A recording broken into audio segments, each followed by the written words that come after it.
feel like I'm going to be greatly disappointed by that company. Good evening. Today is Thursday, December 11th, 2025. Time is 6:30 p.m., and I call the Fraser City Council regular meeting to order. Please rise for the Pledge of Allegiance.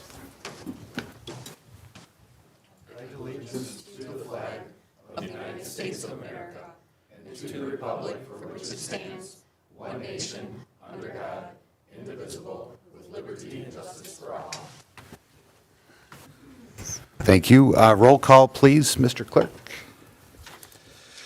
Councilmember Bransky is absent. Councilmember Fletcher. Here. Councilmember Higgins. Here. Mayor Lesich. Here. Mayor Pro Tem Odell. Here. Councilmember Perry. Here. Councilmember Shornack. Here. That is a quorum, sir. Thank you very much. Councilmember Shornack. I was going to make a motion to excuse Councilmember Bransky. Second. All right, motion made by Councilmember Shornack, seconded by Mayor Pro Tem Odell to excuse Councilmember Baranski from tonight's meeting. All in favor, say aye. Aye. Opposed? Motion passes. Thank you very much. Item number 4, approval of the agenda. Councilmember Higgins. I would like to ask to add an item to the agenda for consideration of AEW proposal for park design services for Steffens Park. Second. All right, we have a motion by Councilmember Higgins to add consideration of the AEW proposal for the redesign of Stebbins Park, seconded by Mayor Pro Tem Odell. All in favor, say aye. Aye. Aye. Opposed? Nay. Okay, roll call, please. Baranski. No, I said nay. Fletcher. Aye. Higgins. Aye. Lesich. Aye. Odell. Aye. Perry. Nay. Shornack. Nay. Motion passes. Thank you very much. That'd be item, where do you want that? It'll be item, I did write that down. I believe it'll be item 7E. 8, right? 4, 5, 6, 7, 7. It'd be 7J then. Or I. I would like it after the Linden Pump Station abandonment proposal. So then, So I want to. E. That would also be my preference, too. Yeah. It would take the E spot. Yes, 7E. Okay, Councilmember Shornack? I just want to point out, I kind of think that's this being put back on the agenda is in bad form when Councilmember Baranski would want to be here to be part of this discussion, and it was well-known per the last time. So I just want to go on record of saying I think that's a very poor choice when you know that she wanted to be part of that discussion when she can't be here due to work obligations. Thank you. The motion has passed. I would like to remove item 6F from the consent agenda and place it as item 7L, and that is the, what is it called? It's called the annual city council meeting schedule. All right. Any other changes to the agenda? I had my button pressed. Oh, It's okay. I don't Must see. have Oh, cleared it. are you Baranski tonight? Okay. Nope. Sorry about that. That's okay. Yes, go ahead. I wanted to make a motion to add, I don't know how to word this, the library committee or the library board wanted to speak tonight concerning the library update. I was wondering if we could add something to the agenda so they could speak without having to wait to the end. Well, we have a full agenda tonight. This would be best done in advance. So, I know we just added the park. I know, and that's 7E. Okay. So we have an audit presentation, we have a Linden Pump Station abandonment, we have item 7E. I can add it to the end of the agenda. Jim, is that okay? Okay. Okay. So are you going to make a motion to do that?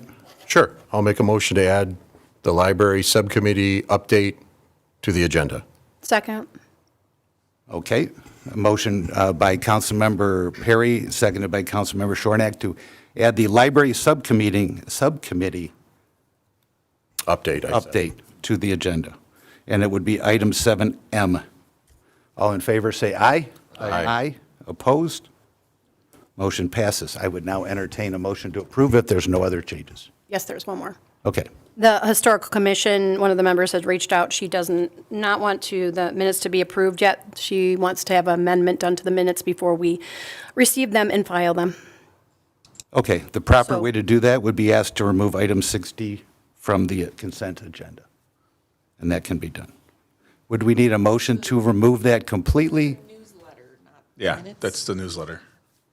Oh, sorry. Okay. Well, it says board, well, receive board and commission meeting minutes, so she wants hers not admitted, so that would be C. Or specifically the hysterical commission. Hysterical. Easy enough. You said hysterical. I know that. He knows. They know that. okay. They are very aware. Please, it's the Historical Commission. So do we need a motion to remove the Historical Commission meetings? Or can we just, you will do that? It's and administratively fine. Thank you very much. Any other changes? All right, I would entertain a motion to approve the agenda. So moved. I will second that. Motion by Councilmember Higgins, seconded by Mayor Lessig to approve the agenda as amended. All in favor say aye. Aye. Opposed? Motion passes. Thank you very much. All right. Item number 5, citizen participation on agenda items. This is the moment in the meeting where if you can't stay for the particular agenda item that you're interested in, you can come up and speak for up to 5 minutes on that agenda item. Is there anyone in the audience who would like to speak on that? Seeing none, we'll move on. Item 6, consent agenda. I would entertain a motion to approve the consent agenda as amended.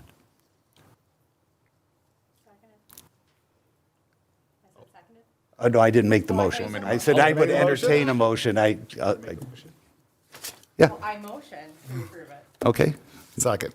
Motion by Councilmember Fletcher, seconded by Mayor Pro Tem Odell to approve the consent agenda as amended. All in favor say aye. Aye. Aye. Opposed? Motion passes. Thank you very much. Item number 7A, fiscal year 24-25 audit presentation. We have Alan Panter for Yo and Yo tonight here to deliver our 24-25 audit presentation. Welcome. Thank you. Good evening. Good evening.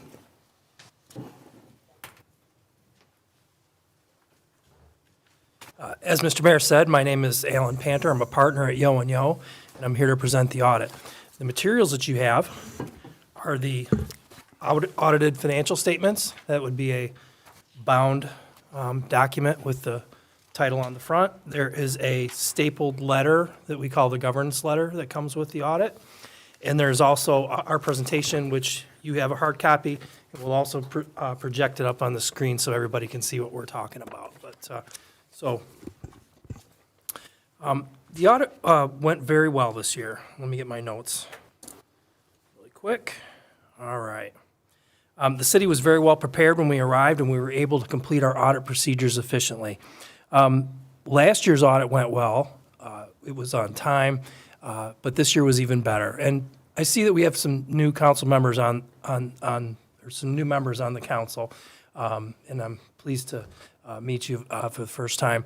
But I'd like to kind of give you a little bit of history. So 2 years ago, the audit was late. 3 years, it wasn't just late. 3 years ago, the city did not have a finance director for a while. The records were in disarray. We had a very difficult time with the audit. It was late 2 years in a row. We had numerous findings and issues, and we've had some significant conversations here at the council level. Last year, that improved greatly because it was filed on time. There were still a few management letter comments, still a couple findings last year. This year, I'm pleased to report the audit is on time. We have no findings. We have no management letter comments, nothing. You guys have achieved a clean audit. And so considering where you guys were 3 or 4 years ago, this is fantastic. And it is totally due to the council and the conversations that we had. And you guys really listened to what we had to say as the auditors and pass that on to your city manager, who then pass that on to your finance director. So you have a finance director now who truly has full control over what she's supposed to be doing. And she cares about what she's doing, and she's doing a great job. So I think that for you as council members, you can really take a lot of comfort in that. And I think that's really a testament to some great work that's been done here at the City of Fraser. So congratulations. All right, so I could just stop right there. But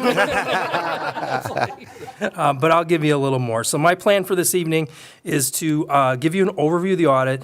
I have a couple of graphs that'll show you some high-level financial trends. I'm not going to give you a deep dive or a whole lot of detail. I'll touch on the governance letter and answer any questions that you have, so please interrupt me with those at any time. So the next page on the presentation deals with the independent auditor's report. The purpose of an audit is to give you an opinion on your financial statements, not to detect fraud and not to give assurance on internal control. So it's a very important concept about what it is that we're here to do. We're here to give you an opinion on your financial statements, which is what you see referenced here. So we're giving what's called an unmodified or a clean opinion. That is the best opinion you can get, and it means a couple of things. It means, first of all, the statements are formatted in accordance with generally accepted accounting principles. So in other words, everything that's supposed to be in the statements is there, and also based on the procedures that we perform, the numbers are good. So unmodified opinion is definitely what you want to see, okay? The next two graphs are the next two slides are a couple of graphs. So if whoever's running that, you want to go forward one more. The first one is just deals with the fund balance in the general fund. So this shows the last 5 years of revenues, expenditures, and then the fund balance is plotted with that yellow line on there. So you can kind of see the trend there is on the graph. So as you can see, the revenues have exceeded the expenditures in 3 out of the 5 years. So overall, the fund balance is up. It's about $13 million now at the end of 2025. You can see that there's some unusual activity here that's pretty clear in the last couple of years.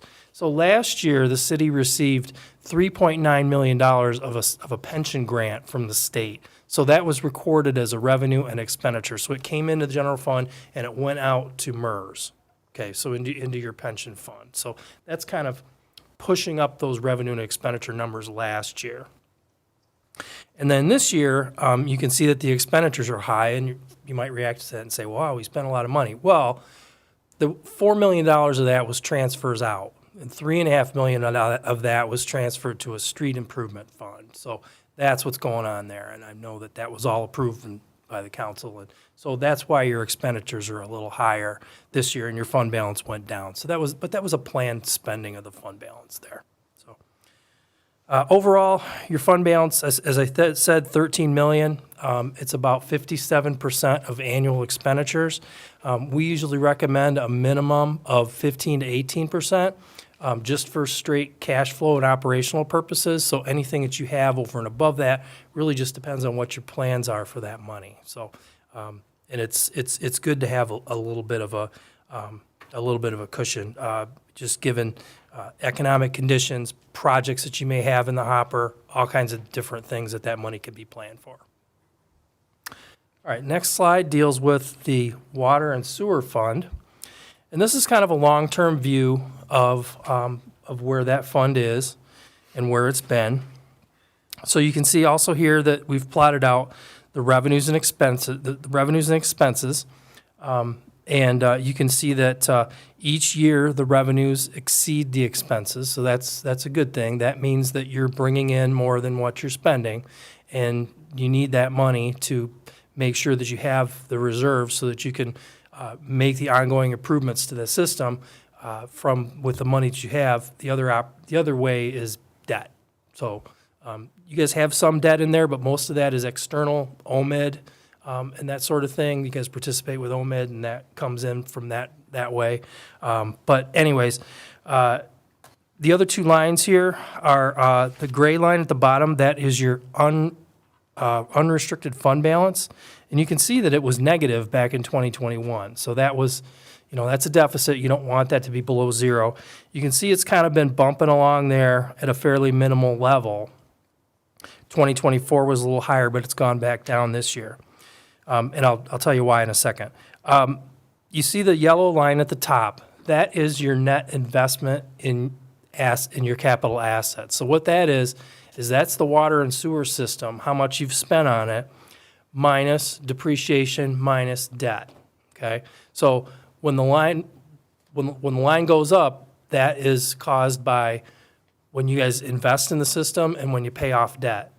When it goes down, that's depreciation, okay? So those are kind of opposing forces there. So when the line's going up, it tells you one thing, and when the line's going down, it tells you another. So the fact that this is going up means that you guys' ongoing investments in your water and sewer system is exceeding the depreciation, okay? So you're investing in the system, you're paying off the debt, that makes the line go up faster, okay? So, but in this case, the line going up, that's a really good thing. It tells me you've got a well-maintained system. But in this case, this year, you guys put so much into the system that it drove down your fund balance. You guys, your cash position decreased by about $2 million. But it's not the worst way to spend $2 million. I mean, you put it into the system and you paid off debt. So the line went up, that one went up, and then the gray one went down. So that's just kind of how that is. So, but overall, I mean, you guys, like I said at the beginning, you're taking in more than you're spending. So, you know, I would assume that the position that this fund will continue to improve. Last slide is the governance letter. And I just want to talk about this. This is the stapled letter that gets included with the audit. It's a required communication we issue with every audit. It's addressed to management and the city council. Most of it's a form letter, but it communicates several significant issues related to the audit. So the letter discloses any estimates that were used in the financial statements, any new accounting standards. There was one this year, GASB 101 was adopted, that has to do with compensated absences. Didn't have a significant effect. Discusses any difficulties or disagreements that we had with management, and we had none of those. Any misstatements we noted, again, none of those. And if we had any management letter comments, those would be here as well. So this letter is 3 pages long. The last few years, it's been much longer. So, you know, again, congratulations on that. And with that, that's all I have. Thank you. Thank you to the finance department and the finance team. And I know that the auditor is the one that checks the numbers and makes sure they all add up. And I've been here for 10 years watching this. And the last 5 years have been, last year was good. You're heading in the right direction. This is the shortest presentation I've read in 10 years. And there's no notes, there's no caveats, there's no, you need to look at this or fix that. And I thank you. So, Mayor Pro Tem Odell. In the past years, one of my major concerns was having checks and balances with expenses and who's approving. Through your audit and your discovery, you know, did you find that there was adequate systems in place now to ensure that those procedures are being followed that were stepped up? We did. We look at that as part of our audit, and we found no issues with that. Perfect. I'd just like to thank the management team, city manager, Angeli. This is huge for the city, because us up here making financial decisions, and we're going to be budgeting soon, it's great to know that the numbers are good, that we can make those decisions on, and not have surprises that could really throw us for a loop. So that's just a great testament to what you guys have done, and we put you to the task, and you fulfilled it. And so keep it up, and we appreciate it. Thank you. Any other comments by council? I would just like to, I'll add on to what Mayor Odell, or Mayor Pro Tem Odell said. It's difficult to make long-term financial decisions and policy direction without having a good foundation of our finances. I've learned along the way that while things seem good, once you start scratching beneath the surface, things appear, and then you scratch a little further, and then suddenly you have a sinkhole. And no pun intended. But that is, I feel confident for the first time in a very long time that when I first started here, I was pulled aside by the city attorney and said, we are in deep trouble, and you need to do this, and you need to do this and this. And I said, me? I just got here.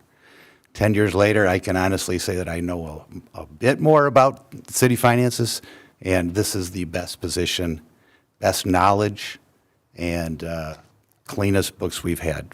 So thank you again. Thanks to the entire team. I guess I'll open it up to the audience just in case somebody has a question or a comment.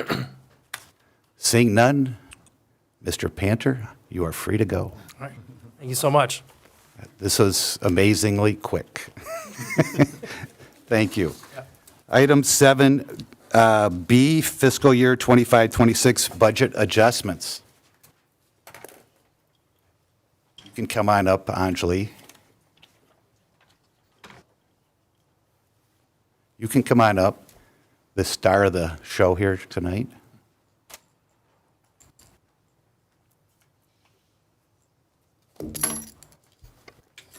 Good evening, City Council member.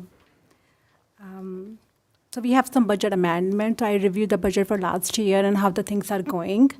So usually we do a couple of times in the year to make sure that we make the amendment based on what the new things are coming. This time I have only a couple of. So the first one is like the building department. They are getting more revenue, but they are getting more permit fee as well. So it is kind of offset, end of the day, plus and minus.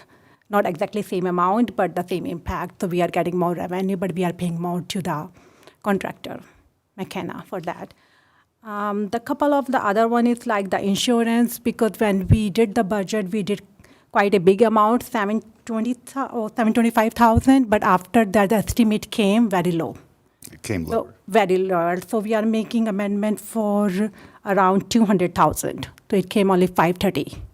So when we did the budget, 725,000, and now the actual is only 530,000. So I'm just reducing the expenses here because we are not paying any more for this year. I think it is fourth one.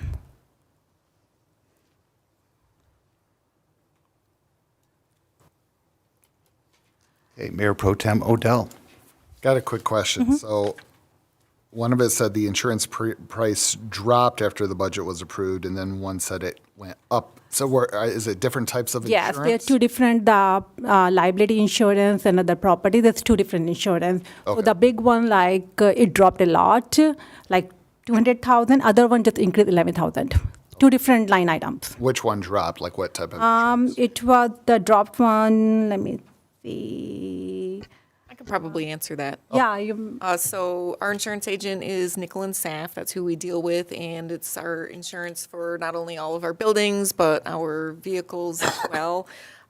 When they bid the insurance out to coverage providers, they get prices and go with the best price. And fortunately, because of the fact that we have had very few claims citywide, we've been able to get that premium reduced for the city as a whole.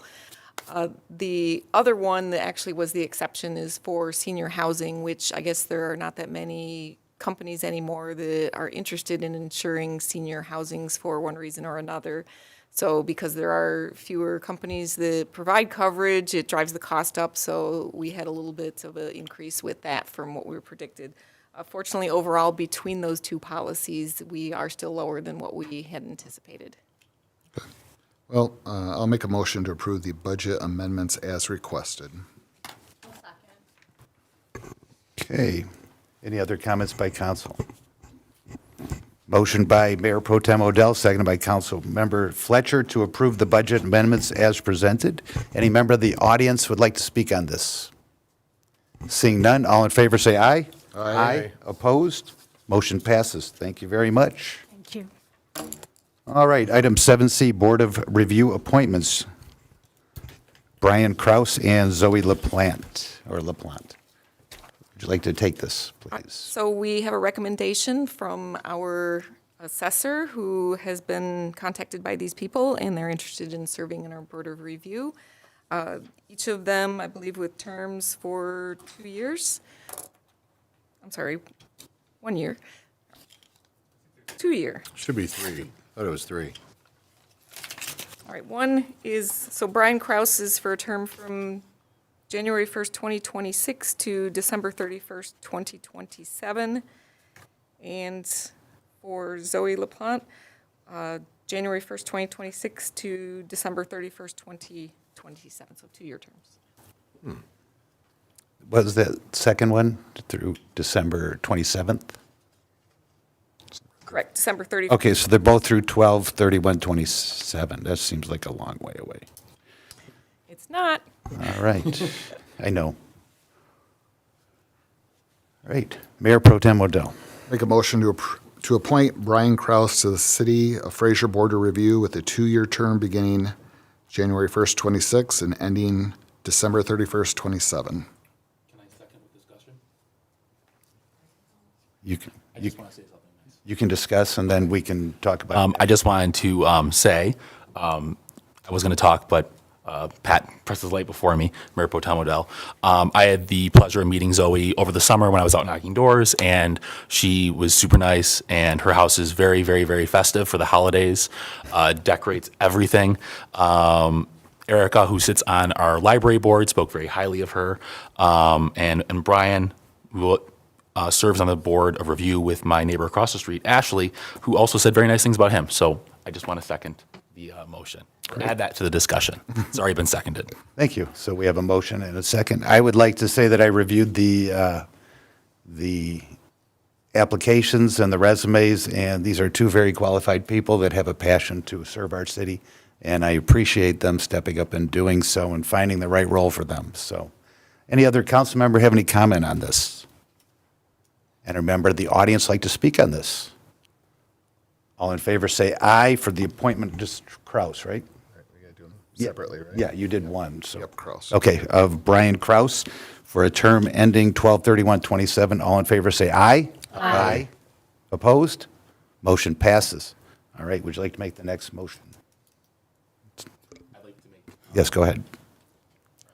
I'd like to make a motion to approve the appointment of Zoe LaPlante to the Board of Review. Second. All right, we have a motion by Councilmember Higgins, second by Mayor Pro Tem Odell to appoint Zoe LaPlante to the Board of Review for a term ending 12/31/27. Any member of council like to speak on this? Any member of the audience? All in favor say aye. Aye. Opposed? Motion passes. Welcome to, returning, I guess, for Mr. Kraus, and is this Zoe's first term? Thank you, and very welcome to the board. All right, item number 7D, Linden Pump Station abandonment proposal from AEW. Good evening, Mr. Vigneron. Good evening, Mr. Mayor, members of council. Happy to be back before you tonight. We're here to present a engineering proposal to abandon one of the pump stations in the city. This is a stormwater pump station we refer to as the Linden Station, and reroute some of the storm sewer flows that are associated with that. If you recall, back in 2024, AEW was asked to prepare a study of the abandonment as initiated by Rob Barrett. He had come to us one day and said, I think your map's wrong, you're showing storm sewer under these houses. And we said, no, actually, that's the situation that exists. In an effort to determine if that was actually feasible, we undertook a study to find routing options and make sure that those receiving sewers had capacity. Your packet has a copy of the reports that were prepared to substantiate the work, the findings, that showed that there are feasible options to remove that storm sewer and eliminate the Linden Pump Station from the city's assets, which is a long-term benefit for the city, in our opinion, to remove one of those ongoing operations and maintenance issues. A little bit of background, as we were going through this, this was a station and sewer that we did not have a whole lot of information on. Zero existed to our knowledge to this day. And there was kind of a light bulb that all of a sudden went off where we found an old plat from 1925. I think we had included a copy of that showed streets and alleys that had been long since abandoned, and that plat was vacated in 1934. That area wasn't replatted until 1949, and that's the plat that still underlies all those properties today. Sewers typically are run along streets and alleys, and the configurations that we were looking for did not follow any of the current mapping, so that's why it was such a mystery. And and why it was sort of lost to history. At some point, developers probably started building sewers, and they just abandoned that effort when the plat was vacated. And 30 years later, somebody else started building, and they just started building houses where the new lots were. The Linden Station has been running all of this time and does, in fact, pick up some of this flow, so we're looking to reroute that and abandon the sewer. So our proposal is to prepare the engineering drawings, bidding documents necessary to have a contractor come in and do the work to abandon that station and reroute the storm sewer flow to active sewers. So you said this quickly, but we have homes and buildings that have storm sewers underneath them, which is not normal. Correct. It's not normal and it's not desired. By our account, there's 10 verified, 11 structures, the 11th being likely, that are built over top of the sewer. So if it were to fail and begin taking in soil, as I think everyone is acutely aware of from our experience on 15 Mile Road, that could cause issues for these homes. We feel it's imperative that the city move forward with this plan to although it's been there for a long time, it's not a long-term sustainable solution. Right. They've been there a very long time. They're going to start to fail at some point in time. I did notice there was one potential sanitary sewer lateral that was emptying into the storm sewer as well. Correct. Yeah, we are continuing to investigate that situation as part of that and would incorporate any of those necessary revisions into the project plans if needed, or if it's something the DPW could do, they would undertake that work. There's some permitting that needs to go along to verify those connections. Some of these houses have multiple sewers that leave their house, and some take the bathtubs and some take the toilets. So it's just a matter of untangling all of that and making sure that it all ends up in the right spot. So the estimate back in the 25-26 budget was $300,000. Was that for construction costs to do this? And Yes, add that the new is that storm was lines? the budget at the time. I think our most recent cost estimate is a little elevated from that. I think we were thinking maybe $500,000 would cover it going forward. But the hope is that we would have engineering estimates dialed in or bids before the next budget cycle is enacted, so that you would have a really good idea on what the construction cost would be going into the next budget year. All right. And tonight you're asking, the request is for approval of the engineering drawings and the bid package to send this out? Correct, yes. Our proposal is for $39,000 to prepare the engineering drawings Okay. associated with this work. All right. Any other questions from council here? All right. I will make a motion to approve the AEW proposal for the Linden Pump Station abandonment engineering designs and bid document at the cost of $39,000 from account number 101-441-972.000. Second. All right. Any other council? Any member of the audience like to speak on this? Seeing none, all in favor, say aye. Aye. Opposed? Motion passes. Thank you very much. Thank you. All right, item number 7E, which is the AEW Stephens Park proposal. Councilmember Higgins. I did just want to speak on this and respond to Councilmember Shornack. I would have preferred if Councilmember Bransky were here as well. I think she provides a very valuable aspect of the discussion, being mindful of our budgetary constraints as a city. Unfortunately, with the January meeting coming, we have to be sure enough, somebody could not be there for that meeting, right?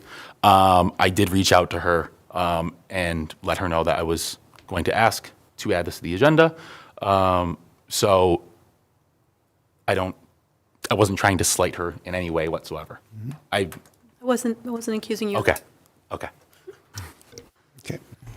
All right, so this is a return of the AEW proposal for Stephens Park redesign, and the amount, I think Mayor Pro Tem has that number.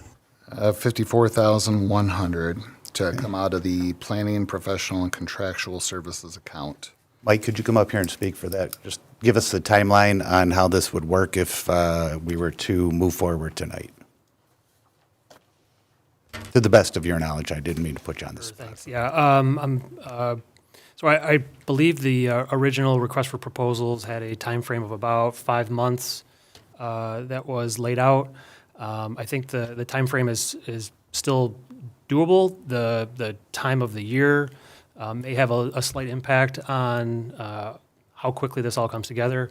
Our proposal and our approach had a lot of the public engagement occurring in the summer months and with a lot of the city events that occurred in that time frame.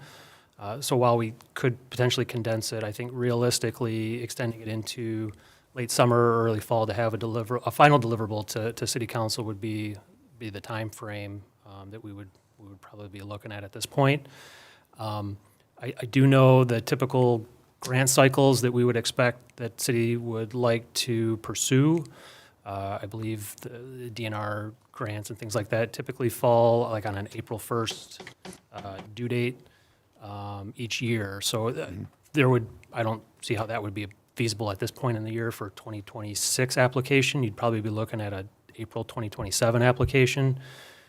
So that timeframe would still give you plenty of time to prepare grant applications, we'll say end of 2026, early 2027 for those improvements, if that's the route that city chooses. Okay, Mayor Pro Tem Odell. So even though it might take a little bit longer though, but that gives us a lot of time to not rush things and make sure we get proper community input on what the community wants for the park and how we can put that into a plan to apply for those grants successfully. Yeah, absolutely. I wouldn't see any change in our scope or approach, but it would lengthen the time and probably provide more, I'll say, time for people to respond to the preliminary sketches and things like that are prepared for it, and give maybe other time for other groups to engage a little bit more thoroughly with the plans and the ideas that are presented. And then when we had this subcommittee, you met with the mayor, myself, head of DPW, recreation, city manager.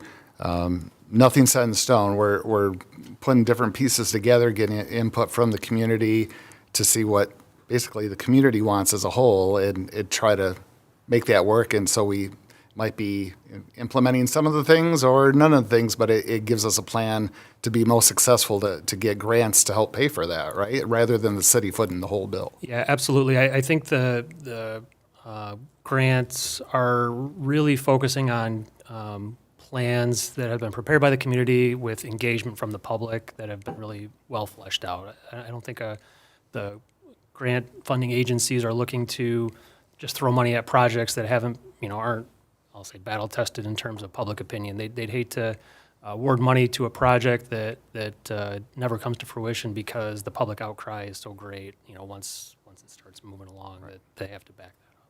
And if they see a proper blueprint, it's always gives them a good feeling to approve those projects, knowing that there's something set in mind and it's got the community's backing, correct?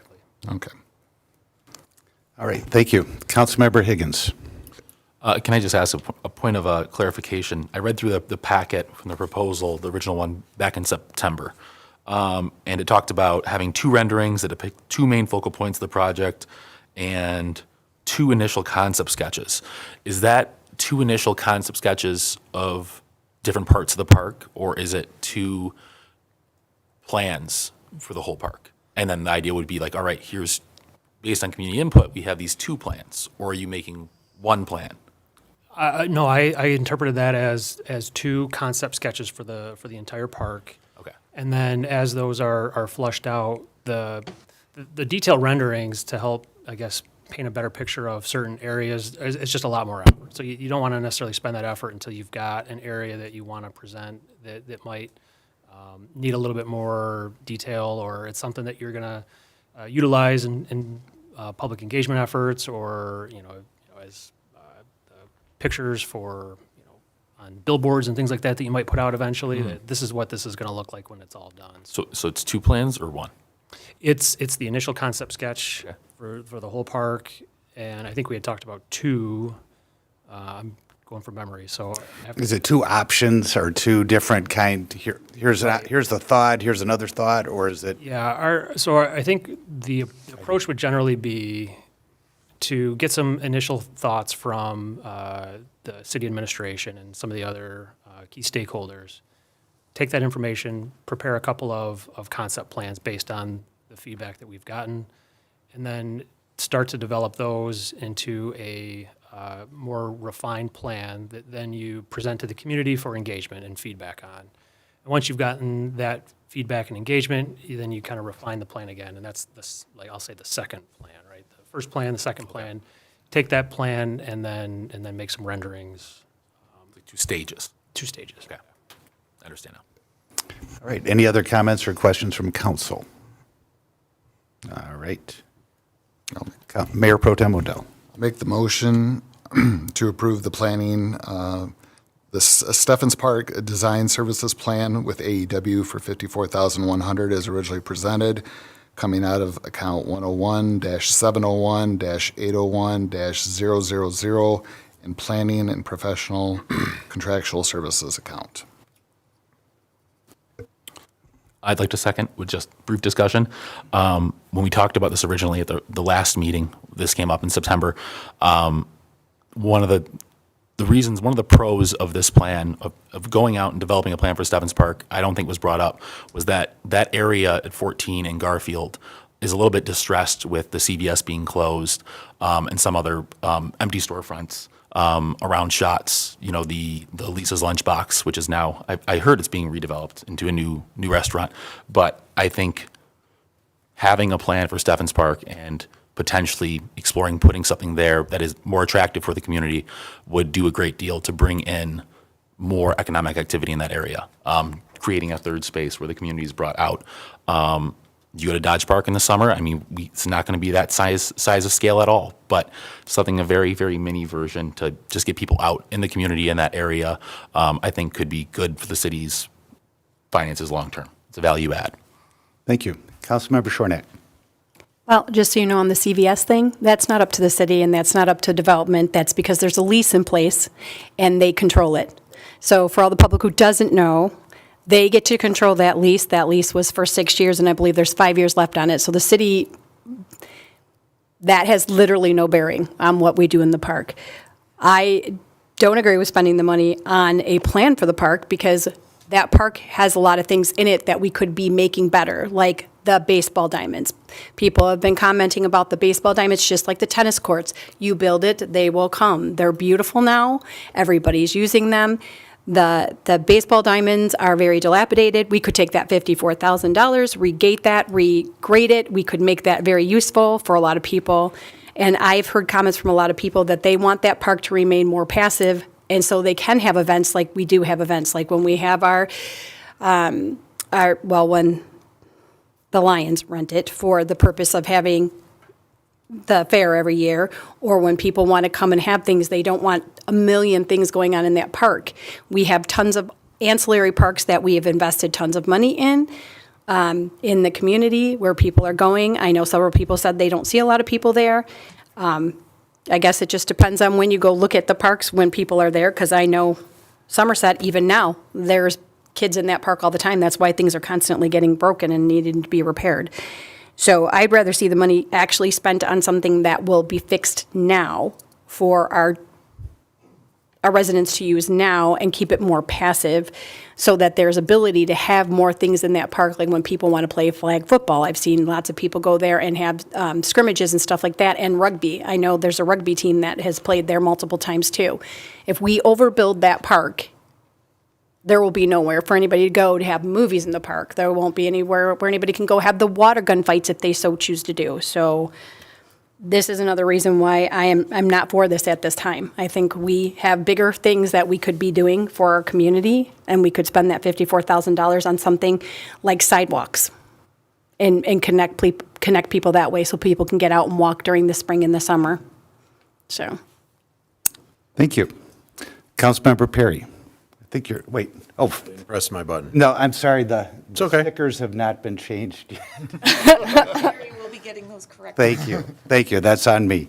Councilmember Fletcher. I actually think some of the points you were making kind of refute yourself too, because I mean, you need to invest money into a plan, even if it is just redoing these diamonds. You know, we already have Fort Fraser. Well, that certainly needs to be redone because that was made when I was a child. You know, so that's an area we could utilize in itself and make a plan to utilize that area.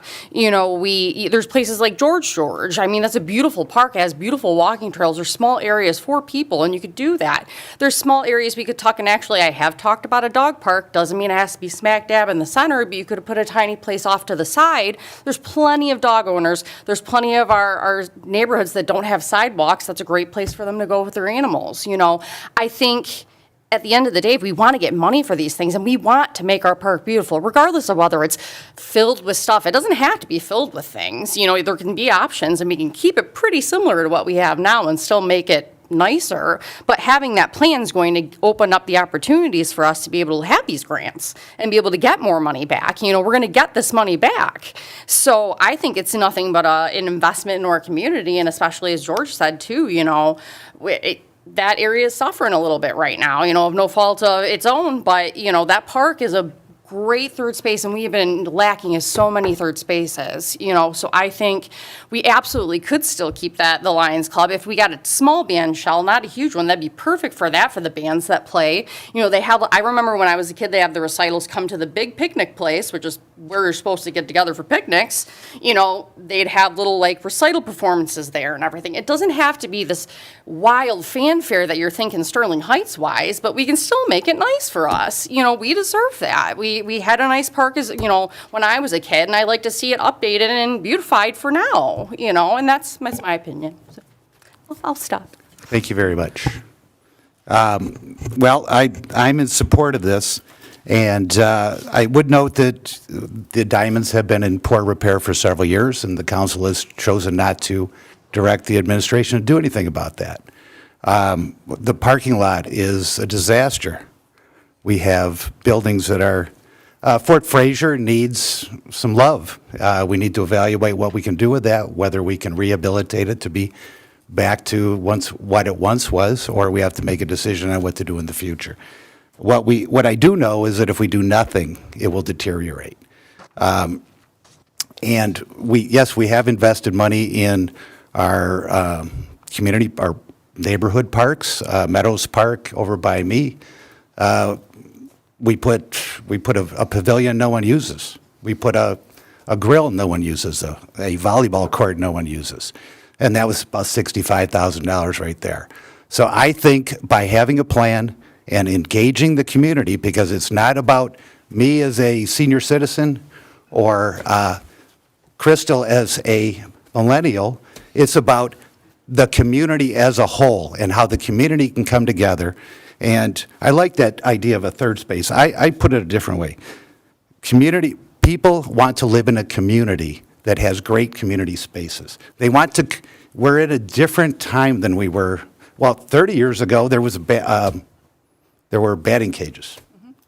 That was a very active park. Some people may not want an active park. We're not looking to recreate Disneyland here. But we need to do something. And when other communities around us, when people are looking for a place to live and a place to buy a home, they want to know that when they get there, they don't have to go far. They don't have to go to George Shores Park or Dodge Park.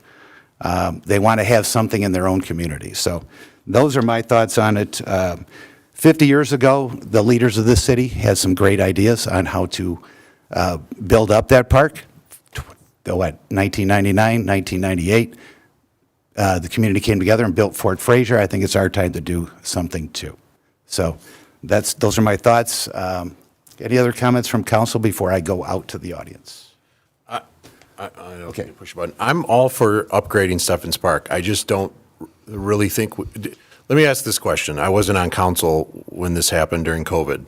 Did we have to pay for this kind of money for plans to upgrade Pompo and Somerset Park and Meadows Park? That's my issue. 55 grand could go a long ways for other things, and we're spending that just to come up with a plan. I'm all for what you guys are saying. that's a lot of money just to come up with an idea when we could do that in-house. Don't we have a Parks and Rec department and Parks and Rec committee? Isn't that their kind of job, or couldn't it be their job? Couldn't we reach out to the community like you guys were mentioning and get feedback from residents of what do you want to see in the park? And kind of This cut. plan Okay, hold on. Can Mayor Pro? Yeah, you guys talk whatever you want. Yeah. Yeah, that's Go what this plan does. It reaches out to the community, has input from all stakeholders, not just one stakeholder. And But do we have to spend 55 grand to do that is my we had to question. spend a lot of money over at Somerset for port planning on a play structure, and that cost the city. I remember that, trust me. I Okay, remember that. so Moving having it. proper planning pays for itself, because if you do stuff knee-jerk reaction, mistakes get made, and it could cost the city more. It's a inclusive approach, and I want it to be inclusive. What I might think, would be great there, the community might not. So Yeah. if so, I'm for what the community wants, to make improvements to the park, no matter where that might fall. So, but if, we have some money to spend now, but if we can use the right planning to triple our dollars by getting grants and things like that to help pay for it, rather than us just writing the whole check, our tax money goes to all these different DNR and thing. That's why don't we get our share of that to improve our community? And that's, having proper planning is going to more ensure that than just doing it off a whim and we want to update the ball diamond, but we don't have a softball or baseball recreation program. So, is that the best use of money for all the residents or not? So it might be good for families with small kids. What's that? We don't have a tennis league and we did the tennis courts. That's not a valid argument. I disagree. I mean, that's more of a community play, and there could be leagues that are set up if recreation department wasn't disbanded basically during COVID. So that could be something that could have been explored. Okay. I will just piggyback on your question about 2021 when we did all those park upgrades. Two things happened, and I was on the Recreation Commission for 8 years during the time when we were planning McKinley Park.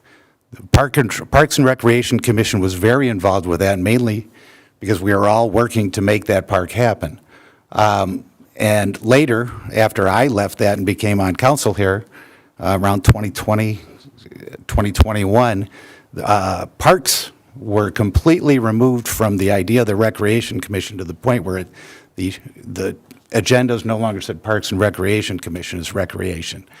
And the responsibility for parks is the DPW. So I think the Recreation Commission has a very large role in gathering community input and giving the public an opportunity to come here, but that has largely not happened in the last 5 years. When we did those park upgrades in '21, we went out to a vendor and we skipped the Recreation Commission completely. Plans came, we got them for free. And then we paid $35,000 to move the Peeping Tom Tower. And then we put a $50,000 pavilion that isn't used in a park that doesn't have any parking.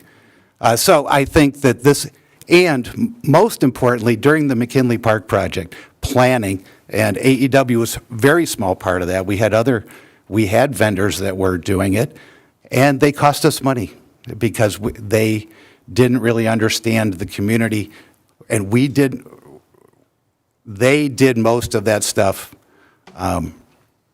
for engineering. I think AEW did some of the infrastructure engineering, the drainage and things like that. This is a 23-acre park that hasn't been really touched in a lot of stormwater and things like that. That costs money. Engineering for that costs money. So I think this is money that, in the end, will be well spent, because you go to MNRTF, Michigan Natural Resource Trust Fund, for a grant. You have a plan. Here's our plan. Here's what we want to do. And here's how we're going to execute it. Those are things that score highly on these grants. Go to the Ralph Wilson Foundation. Go to the Land Water Conservation Fund. All those places that we have gone to before, we know from experience that having a plan makes a difference. I will stop there. Councilmember Fletcher, you had something to say? And then- I was just going to say to your point where you were saying, well, isn't this something we can do in-house? Well, it's complicated. It's not like, oh, well, I want to put this over here and this over here. Let's put it together. Like, sure, I feel like it's likely going to take a lot more than just like a just thrown together plan. Like you said, this takes like, you have to know what you're doing, so I don't think it's something we want to do in-house, especially with bad experiences in the past, and I know talking about, investments into the smaller parks, that is one to two of the largest parks we have, and they're the most popular parks we have. McKinley, again, got grants and whatnot, too. If we're going to throw grants at any, throw money at any other park, it's going to be the one right next to the police station, smack dab in the center of our city. I'm sorry, and it's going to be an hour later. Things are just going to keep deteriorating. Roseville's getting a splash pad, and you want us to just, okay, we're just going to keep something from 30 years ago. It's okay. Let's just keep, but we don't want to build. Like, I mean, come on. Like, I know change is hard. I know spending money is hard, but like thinking bigger picture, this is just going to be the best, to get the best bang for our buck in the end. I mean, it's just the common sense move in my opinion, but that's all I got. Okay. Councilmember Higgins. Yeah, no, I just want to agree that I think municipal planning is expensive, and it's especially expensive when it's done well. And I think this is a fair price. The subcommittee, every member of the subcommittee recommended AEW as their top choice. And I think they are the best position to set us up for the best return on our investment. And, you talk to other people in the municipal gossip circuit about their experiences with AEW, right? I talked to some folks and everyone spoke very highly of Ashley, of Mike. I like our team. They're, some people say it matters who you have as your AEW rep and who's the main point of contact. I'm sure Mike's going to say that's not true. We're all fantastic. But everyone said really good things about Ashley and Mike in particular. So I am all for AEW doing this right. And then I want to point out the original meeting in September, somebody made the comparison, well, the discussion of could we do this in-house? And they said, well, East Lansing, they do it in-house. The budget for the city of East Lansing is $228 million. And the recreation department is $2 or $3 million. We don't have a recreation department. We have a recreation commission under DPW. So for that reason, I think it's better we just stick with AEW, and I'll wrap up. Thank you. Any other comments from council before I take it to the audience? All right. Anyone in the audience like to speak on this? Surprising. Welcome, Vanya.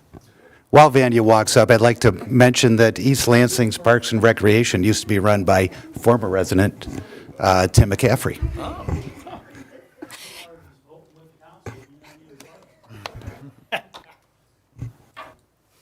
Evening, Council. Good Rick evening. Kronberg, 17540 Wilhelmine. As far as the upgrades for Steffens Park, just one small voice, but I'm going to tell you, I don't want no band shell. Used to run sound. Sound doesn't go the way you want it to go, even though you designed the band shell to make it go that way. It's going to go all the way around. Personally, I don't want to have a concert. I'm not paying for it, but I still don't want a concert. Plus, are you going to limit the hours and the type of music? We don't want no, people still live around here and they have little kids. You don't need no trash music. Thank you. Thank you. Appreciate the comments. All right. Vanya, coming up.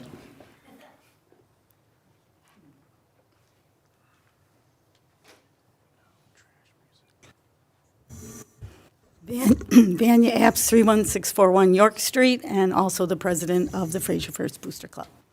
And I know everybody up here knows I'm very in favor of the plan.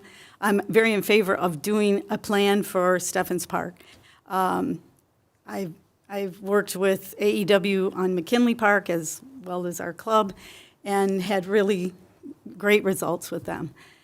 And $54,000 will get this city, it will get us nowhere. It evaporates when it comes to doing something in a park, fixing something in a park. It's like not enough.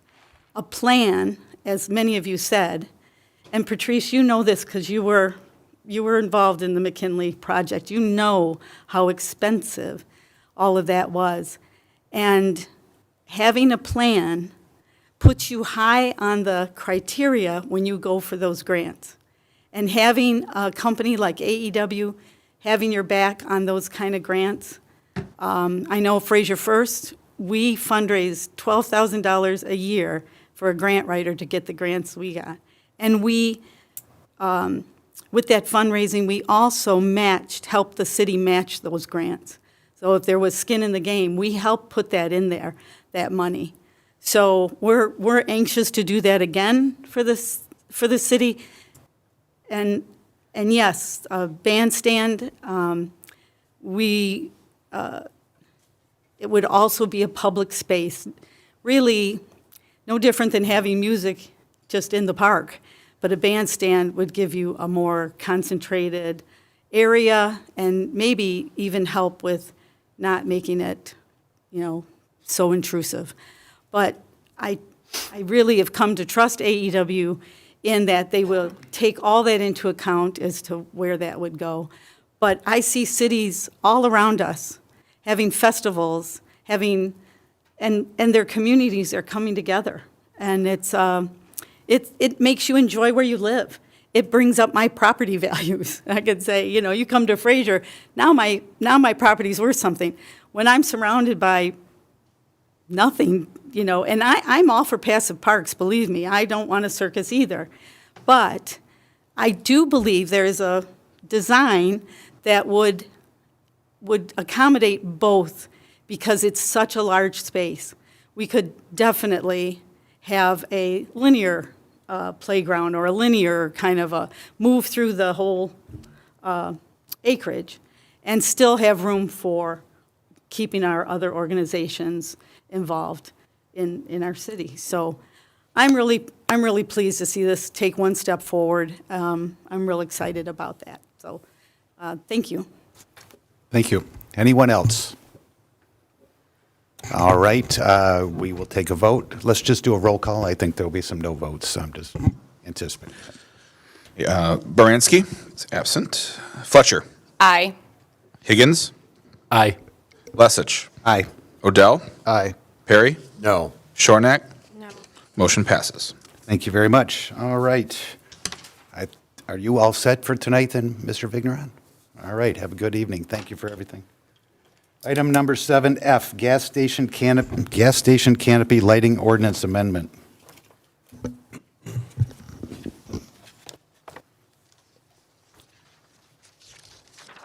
City manager or city attorney, who wants to take this one? I'm getting the pointed at, so I will take it on. This is a very ministerial amendment in front of you. There's no real substantive background to it. If you recall, during the Sheets proposals, there was discussion about canopy lighting, and someone pointed out that there may be deficiencies in our ordinance because our ordinance hasn't evolved to keep up with the concept of canopies having their own lighting. So this is an ordinance to remedy that. The city council at that time directed administration to prepare that ordinance, even gave us the parameters of allowing a maximum of 20-foot candles for lighting underneath canopies. That is what's before you this evening, prepared by Lauren Sayer, city planner, and then obviously looked at by me, and any edits that needed to be made were made. So it has gone to planning commission. It has been vetted by them. No public comment. It was recommended that the ordinance be adopted by council, and that is why it is before you this evening. Thank you. I have two questions. One is, how does this affect existing gas stations that are over illuminating their area? Like WOW was brighter than the sun the other night at 3 in the morning. So they should already be subject to the lower limits in the ordinance. This will not give them permission to break the 20, but it will allow them to at least go up to 20 now. That was a lawyerly answer to, will they have to comply? Yes. Your question goes to the idea of grandfathering. If you've been doing something before we make a change, could they keep doing that something? You can only keep doing that something if the something they were doing was legal in the first place. If they're already exceeding the limits, which they would be because, as we talked about during the Sheets process, the limits are very, very low, If they're already exceeding those, they don't have permission to be doing that. But at least now they'll be able to adjust to 20 instead of having to go down to the 2 or 3 or whatever it was. Okay, I would think it was 5. I think, yeah, it might have been 5 at that point. So the second question is, this would be code enforcement that would have to, or building department would reach out to them and let them know? Yes, so the enforcement is done through those agencies. All right, I'm going to make this motion since I'm the lighting stickler. I would like to make a motion to approve the zoning ordinance text amendments as submitted. Second. Any other members of council like to speak on this? Any member of the audience like to speak on this? Okay, motion by Mayor Lesich. Second. Oh, I'm sorry. I'm sorry. I was rubbing my eye. I didn't see you get up. That happens. That happens. Okay, Greg Grunberg, 17540 Wilhelmine. I do want to ask, is anybody going to monitor the candle foot power? And as it's been stated by another gentleman back in May when Sheets was calling up here for an amendment to the lighting, you get the snow on the ground and it's going to be brighter. So I don't want to be picky, but is somebody going to, I know the building guy is probably going to have to do a check on it when they do get the canopy built, but is there a way that they're going to be able to monitor all the time? That's all I got to say. That's a good question. That would be up to the city administration to determine how that happens. All right, anybody else? All right, motion by Mayor Lesich, second by Mayor Pro Tem Odell to approve the zoning ordinance text amendments as submitted. All in favor say aye. Aye. Opposed? Motion passes. Thank you. Item number 7G, I believe it is, correct? Purchase and installation of new senior housing carport lighting.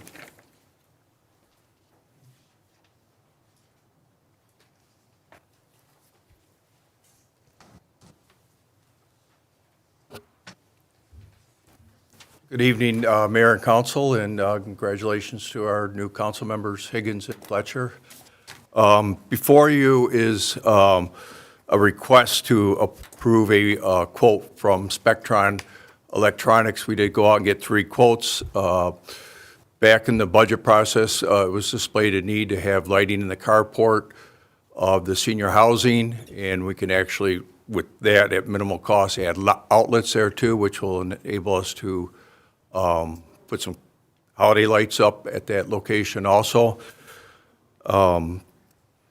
Department of Public Works is requests the City Council approve the quote to purchase and install lighting and outdoor outlets at the senior housing carport. Public Works reviewed the bids, and Spectron Electric's quote of $24,450 is recommended for approval. Okay, Councilmember Shornack. I'd like to make the motion to approve the quote for Spectrum Electric Incorporated for $24,450 to purchase and install lighting and outdoor outlets for the senior housing carports. All right, motion by Councilmember Shornack, seconded by Councilmember Higgins to approve the quote from Spectron Electric. Any comments by council? Anyone in the audience? Seeing none, all in favor say aye. Aye. Opposed? Motion passes. Thank you very much. Thank you. All right, item number 7H, 39th District Court Security Upgrades Taser Purchase. All right, for a little bit of background here, we utilize the district court in Roseville. Roseville is the owner of the building, and they are the ones responsible for any type of capital improvements to the building. They have their own staff, and we have our staff there. One area that is kind of overlap is the security staff that they have there. They certainly are the ones that are the front line and make sure that everything is safe and secure at the courts. They have the screening that people go through with the metal detector. And it's not only for the safety of the people that are visiting the courts, but also for our employees. I was reached out from, the city manager from Roseville reached out to me and had mentioned that they are in need of replacing the tasers for the security personnel there, and asked if we would be willing to help pay for a portion of that. taking a look at our staffing, our size, and really the percentage of the work that Fraser has done at the building. I'm recommending that we make a one-time aid for purchase of these tasers in the amount of 30%, which would total $3,324.02. Councilmember Shornack. Couple questions. One, how much are tasers these days? There is an estimate that's attached. I thought that the amount was on here. Yeah, there's 4 tasers. And it also includes a bundle of the cartridges for them as well. Oh, the cartridges too. Well, I see the 10 grand. It just doesn't, I don't see where it says there's 4. That's I what think it's on the second attachment. Second attachment? So the invoice, the bundled quantity for. Okay, and then the 8 bundles. 4 and 8 there. And the bundles there. Okay, any other? They can't just, Oh, I'm why wouldn't they just, I mean, it's not like a gun, right? When you have your weapon, like tasers, when you're a sworn officer and you're on the streets and stuff like that, I get having your own taser, but there, why can't just why wouldn't they just? They are shared tasers, so they leave them there and people that come in use them. There's 4 people assigned to that court now? I mean, granted, it's been since seen at COVID, least- since I've been in there, but I'm like, really? Now we have multiple guards there? I've seen at There least was 3. literally always one person as you walk through to go to a court, so.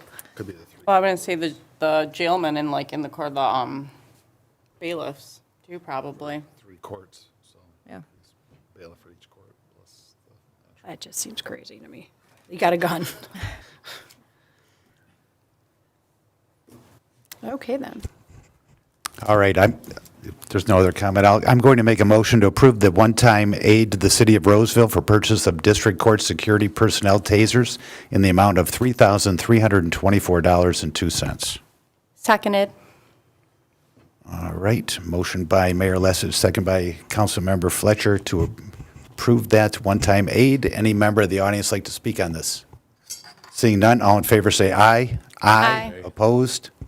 Motion passes. Thank you very much. Item number 7I, set meeting date for council rules and laws work session. I believe this is the Don Denault show. Can you share with us your thoughts and plans? I don't want it to be my show. I am just a bit player in the overall theater of this, but my role, I think, is helpful, and I hope it is. The city manager and I have been talking about ideas for this and how to make it most productive, especially for our newest members, but certainly for everybody up there that may have something they could learn from it, even if they only take one thing away that they didn't know after all their years of service. So we put together some suggested topics on there. We hope you like those ideas, but we're open to refining them, changing them, modifying them. Certainly, there will be portions or time for open questions, but we'll talk about everything from rules of procedure and how we comport ourselves and how those work, to charters and ordinances and city manager form of government and budgeting and planning and everything under the sun that we can squeeze into however many hours you allot for us, whether it's short version or long version. We'll have handouts. We'll come up with a great program for you guys to study and take home and do some homework with. And certainly follow-up questions are also welcome. But it's really just a question, I think, for all of you in terms of a good night that works for all of you, a good amount of time you'd like to dedicate to it, and certainly any ideas you have for adding to the concepts we've already presented. How long does this usually take in the past? The last one I remember doing at the Senior Activities Center, right, was took about 3 hours. That was 2021. Yeah, remember that one? Yeah. Yeah, I had- COVID. We wanted separation, remember? So we created a bigger. Well, I wasn't on, I think that's 22. It was right after the election. 22. COVID would have been subsiding, but I don't remember. I don't know. now. I was going to attend, but I had COVID, so I couldn't go. Well, there you go. That's why I remember what time frame it. I want to say about 3 hours is Okay. fair. I mean, we can go 4, we can go 2.5, we can go 2, we can do an hour intermission and another hour, whatever the council thinks is best. Okay. All right. What time frames, what dates do you have available that you thought you have a few dates in mind? We did not discuss dates at all, so we have not compared calendars. I can tell you that I hope to be in warmer climates on January 24th, so anytime after that would not be working unless you want me to zoom in. So before January 24th, certainly great, and certainly anything in February after February 3rd-ish or 4th-ish. I think I have an evening meeting, the 3rd perhaps. Anything after that would work as well. Okay. Council, any nights that are good or bad? Councilmember Fletcher, Member Shornack? My January is pretty boring, y'all, so don't tell anyone. I So can make it this is work. going to make it far more exciting than you've ever imagined. So. I'm gone from the 1st to the 12th. I'll be out of state on January. Okay, that's good to know. So 13th, Could do 13th. 13th, 14th, 15th, 16th. We'll probably want some time to get back in town. Guess we'll just rip the Band-Aid. Okay, then 14th, 15th, 16th, 20th, 21st, and you're leaving when, Don, the 24th? 24th is a Saturday, yes, that's when Okay, I'll so we need to not do the Friday. So it's looking like in practical terms, because travel is always iffy. 14th, 15th, 16th, 20th, 21st, 22nd. Any of those dates work for council? Those dates work for me. Yeah, any of them work Those for me, work. so whatever. If they don't, let me know, because that works for me. So, any day in particular is a preference to anyone? Preference for me would be Wednesday. Okay, Wednesdays are good for me. Councilmember Perry? You tell me the date. How about the 14th of January? 14th of January, let's do There, it. there's no other committees. Mr. Mayor? What would you be looking to Mr. do? Mayor, unfortunately, I do have an evening meeting that night. Wah, Well, wah. I asked you first. I thought you were leaning toward the 21st, so I was kind of staying out of it until you mentioned. Well, how's the 21st? 21st is wide It's a open. Wednesday. Let's say 21st. At what time? What time is good for everyone to show up, get home from work, eat, whatever? After 6. How about 6:30 on the 21st? We'll stay in the habit of being here at 6:30. Yeah, and it'll be a Right, work hey, session. Consistency is key with me. At this location here, or are we having is there any other? If there's no other board member location, or any other meetings? There's nothing else going on here. I will be at my conference, but I think that you'll be in good hands. yeah, that's fine. Me for this? We're here for the other one. I'll come help you, Don. Oh, Okay, thank you. so the 21st at 6:30, No, not in January. at 6:30 for this meeting, and then, 21st, right? correct. And we'll plan on it here.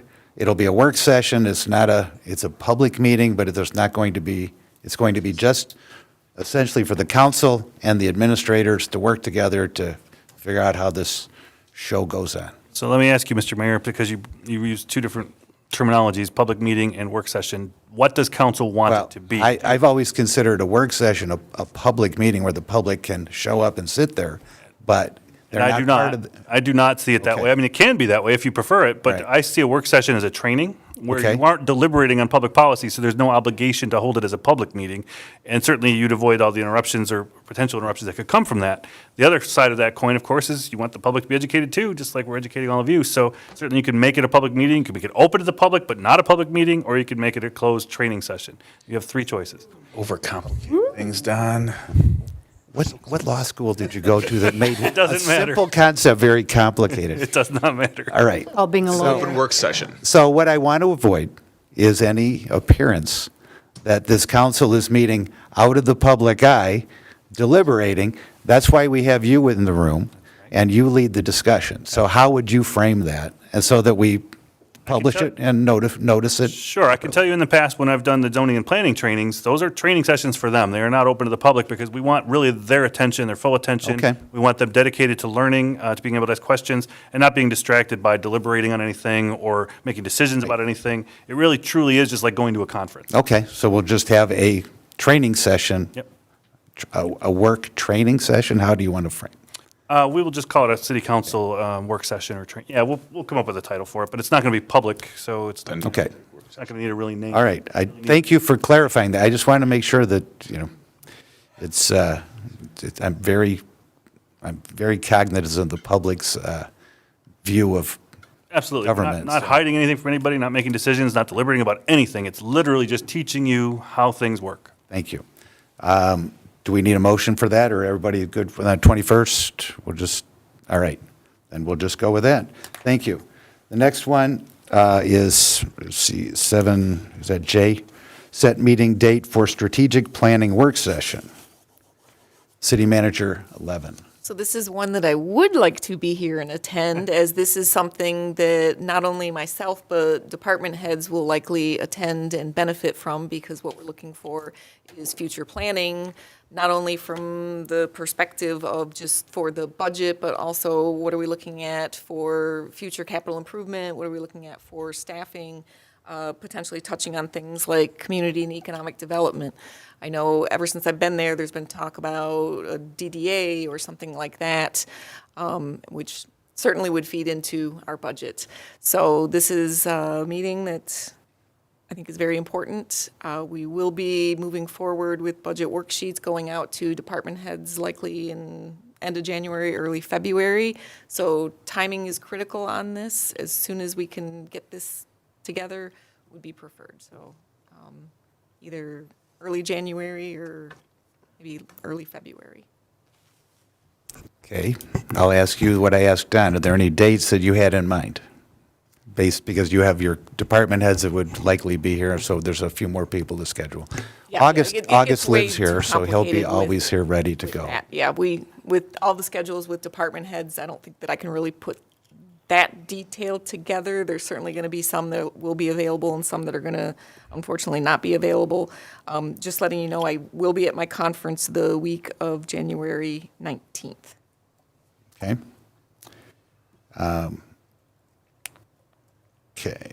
Anyone have any preferences for this? You said early January or early February. Did you mean late January? January into early February. Okay, late January into early February. Okay. Anyone have any thoughts on that? And does everyone understand what we're I mean, they here? said sooner the better, so the week prior we could look at, since everyone seemed to have that one. Which date? The week of the 12th, Is that too early, or is, because they, The week- did she say sooner the better? Yeah. oh, I thought you said late January, early February. I guess time that you need to prepare for it, so. Lane. I would say at least we should be ready by the 12th. By the 12th of, January, so sometime from the 12th of January. Obviously, not that next week. okay, the 14th is open because Don's not here. Wouldn't the You know Don's not here, but. No. No, the 12th, he's still Prefer not the detanning. 13th. At Planning Commission. first week? So would the 14th work for this? This is our opportunity to let the administrators kind of know where we're at with what we'd like to see done this year, what our priorities are, and perhaps start discussion on how we, do some community economic development, which we had talked about last year and the year before. So does the 14th at 6:30 work? Works for me. Okay. I'm sorry, at what time? 14th at 6:30? Unless we can get here at 6, because a lot of people are going to be sticking around after work. I would say I'm fine with 6. Laura, do I have something going on? Oh, I'll have to miss the Dave and Buster's Macomb Business Card Swap. Okay, I can do that. This is more important. All right, so we're planning on, can you check and confirm that that's good? City Manager 11? Looks like it shouldn't be a problem. Okay, I don't have any known vacation schedule from any department heads for Okay. date. then we'll confirm, you just confirm that after you check with them tomorrow. Absolutely. All right, item 7, what is it, 7K. And 7K is that was the council, the what? Library up. Oh, the 7K was the schedule for the council That's what I had too. Yeah, and then, so that's real quick. I wanted to pull that up the consent agenda. July 9th is the week following the 4th of July, and that, a lot of people take that off, and, that includes our administrators that may. So would anyone have a problem with moving that meeting to July 16th? So that people can have, that would be the only thing I would like to have changed, if it's okay. Right, Tuesday? No, Oh, I'm sorry, I'm sorry. July is, yeah, it's, You're in the wrong month. That's the, I think it's July 16th. people usually take the holiday. Yeah, July 16th, so. Who takes the holiday after off? My request would be to move the July meeting from the 9th to the 16th. Yeah, I know, but I said most people take before July, not before July 4th off, not like after. We've never moved it like ever before. Okay, so I guess. I just don't see what the big deal is. I don't, I mean, I'm do you not guys? most people. I mean, I just asked. If you don't want to, then say no, but it's whatever. So I'd like to make a motion to change, to adopt the meeting schedule with the July 16th council meeting date. And we have changed that before because I remember going to the carnival after that. So I'd like to make a motion to adopt the schedule with the change of July 16th, 2025 for our regular meeting. Seconded. Okay, any other discussion? Any member of the audience like to speak? Seeing none, all in favor say aye. Aye. Opposed? Motion carries. Thank you very much. 7L, Library Subcommittee Update. We're moving pretty quick here. We're an hour and 35 minutes in. Evening, Mr. Mayor, Council. Good evening. Identify yourself, please. On behalf of the Fraser Public Library Board of Trustees, Jim Sutherland. Okay, thank you. The address to the library is 15260 15 Mile. I apologize for throwing this on you guys at the end, but we just had a meeting last night, so I wanted to get this out to the public as soon as I could. Congratulations to the new members and the new old member. That didn't come out right, I'm sorry. The 10-year old person. First off, I want to talk about our parking lot at the old building that's going to be the new building, on 14 and Fruhoff. We have a sinkhole creating. It's getting deep. It's like 2 feet deep now. And what we did was we decided not to fix it now because once we put the new building in, we're going to have to do all that work anyway. So we didn't want to spend the money now and tear it all up and then re-spend the money. So what we did was we roped it off. We chained it off. So there's no parking in the parking lot at all. It'll be chained off. If you need to get to the cemetery, you can use Fruhoff as parking. You can park right on Fruhoff and have access there.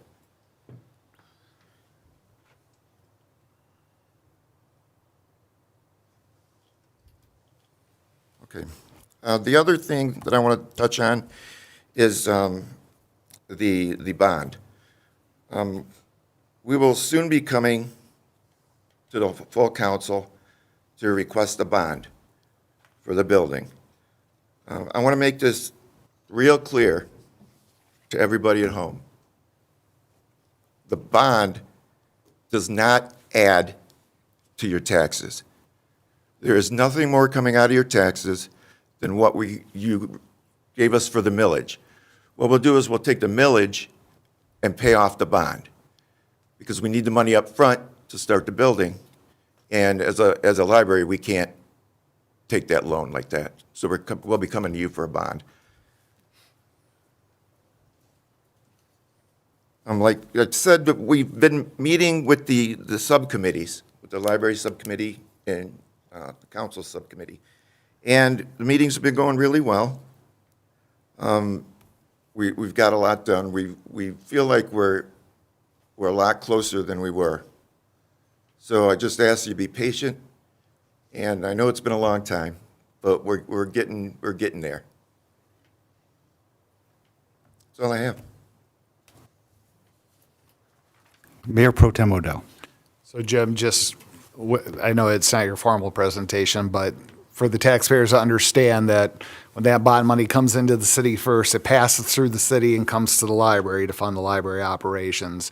Correct. What you're saying is basically the payment for the bond would come out of those proceeds before they go to the library, basically, correct? That it's paid before it even gets to your guys' account, the Yeah, bill's basically, paid. we will be presenting you with a budget, a library budget, but the millage is more than it covers, because we'll have extra for programs. So we'll be able to pay the bond, no problem. And like, we'll be bringing that to you Yeah. at a later time, so you Right, can with see all more the detail, numbers. but the idea is that the money's coming in to pay the bond already, or that there's enough money to pay the bond plus all the operations that you currently have and. Correct. And all It that to goes run the through- library. It'll go through you guys first. Yep, okay, thank you. Any other questions from council? I've got a couple. So you're not going to fix the catch basin, so that could be a year, could 2 years, where we, I hope not. I hope it doesn't take us that long. But, I mean, I don't have a timeline for you, sir, right now. It's still kind of early to give you a timeline. I don't want to say something and then something come up and we get behind. But we're getting close. It's a lot closer now than it was before. so, So that's why our insurance company and our attorney has strongly suggested that we just put a chain across it so that nobody can park in there. And that alleviates any issue that could come up. well, it alleviates the possibility of somebody driving into it, but if this was on a private property and there was such a problem, would this be something that we require a private property owner to repair? So we actually have had a circumstance similar to this across the street. It is a code violation to have a collapsing catch basin. There are issues where it's interconnectivity. We have a permit through the state, and it is in violation of our permit of the state. It is something that really does need to be corrected now, not later. I don't think we can wait 6 months or a year or however long it's going to take for the building, especially hearing the circumstances now that it's gotten so much worse. I have spoken with DPW and the building department about this. I'm certainly not the expert at all, but trying to share some of their detailed information. From the perspective of the building department and code violation, it is a property maintenance issue, and the property needs to be made safe. Whether you're closing it off from vehicles or not, there's still the potential that people will be walking through that lot, that it's not safe for that. And then from the perspective of DPW, we have permits through the state for stormwater. And one of the big things about stormwater is trying to preserve and make sure that you don't have any sediment or anything going into the stormwater, which with a collapsed catch basin, obviously you have a lot of that sand and material that supports it that's going through the storm sewer. I did talk to Rob about the potential for helping them to repair that. They do have the time and resources that they would be able to do that. Certainly, it would be up to council to determine if you wanted to allow them to do that. We certainly want to be good stewards of the property that we did sell to them. But that would be, we would charge them We would for invoice that. them We would for that invoice. work. We would be providing a service for a fee, is that correct? Okay. So that's kind of where things stand with that. It is a ticketable offense right now for the code violation. Just looking for some direction from council about moving forward with that. I'd like to see it fixed now rather than have it get worse. And I just think it's a sign of good faith that you're maintaining the property, and, you know, we are looking at, you are coming to us with a bond request at some point in time. Correct. And, you know, and to make it clear, the city can incur a bond and that you will repay, but we're not lending you the money directly. This is coming, a third party. Correct. Financial institution would do the money, or do the actual bond itself. Right. You have to approve it. To add on, Correct. to add on to that, for the new people, libraries are not allowed to go out and bond on their own. They have to go through the municipality as the fiduciary. So in essence, what it is that those bonds would be on our books as our debt, but it's under their millage that the payments would be covered. Thank you. And do you have any time frame for when that bond request is coming? And No, it's going to be sooner than later. I know that doesn't really mean a lot. well, but it doesn't mean anything, actually. But, I mean, where we were and where we're at now, we've come a long way. Okay. And will there be a presentation to the community?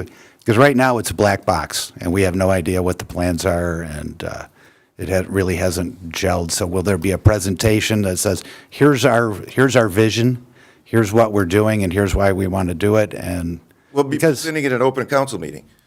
okay, well, no, I'm just asking, are you going to be doing this anywhere other than a council meeting? No, not at this time. We don't Okay. have plans to do it anywhere else but right here at the council. All right, because I think, just personally as a resident, I think other residents would like to know what the plan is. And while we, 5 of us have to approve that, I assume. I think the public would like to know that, and I'm sure I've talked to people that say, I don't know what's going on. So I think having a public relations effort to let people know what it is will help council understand, get feedback from the community for you as well as us as we go forward. Just my 2 cents. Release anything that they don't want released yet? No, I'm just saying, are you There's guys, headway being made. there's headway being made. So, I mean, because they need us and we need them to get it over the goal line here, so. And the subcommittee has been giving us feedback and a lot of questions for us that we've been able to answer for them. So it's going well. I know that they had really good ideas, and we did like the majority of what they were proposing. And we did make some adjustments to some of it, Right. so. And I mean, we had, the subcommittees are talking and everything is going well. Okay, so the last couple of council meetings, because a few months ago I asked that the library subcommittee give a report every month. Last year reports have nothing to report, so it comes as a surprise to me that there's been conversations and that there is progress, and I have no idea what that progress is, so. Well, that's because they haven't had a meeting every single month. So if they don't have a meeting, we have nothing further to report until we have it. I haven't really gotten any idea what's going on other than a concept a few months ago that, where it might go. The subcommittee's been asking us a lot. They have a lot of questions. I haven't So been, then I'm not aware of those questions, so that's where I'm, That's why there's a subcommittee and it's not before the whole board. well, no, a subcommittee reports back to the board. That's what Obviously, that's why we're here. okay, we're not arguing here. No, of course not, Mike. Okay.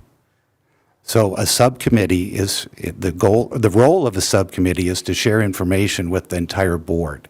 And so the board can provide feedback to the subcommittee and say, well, I like that or I don't like that, please take that back.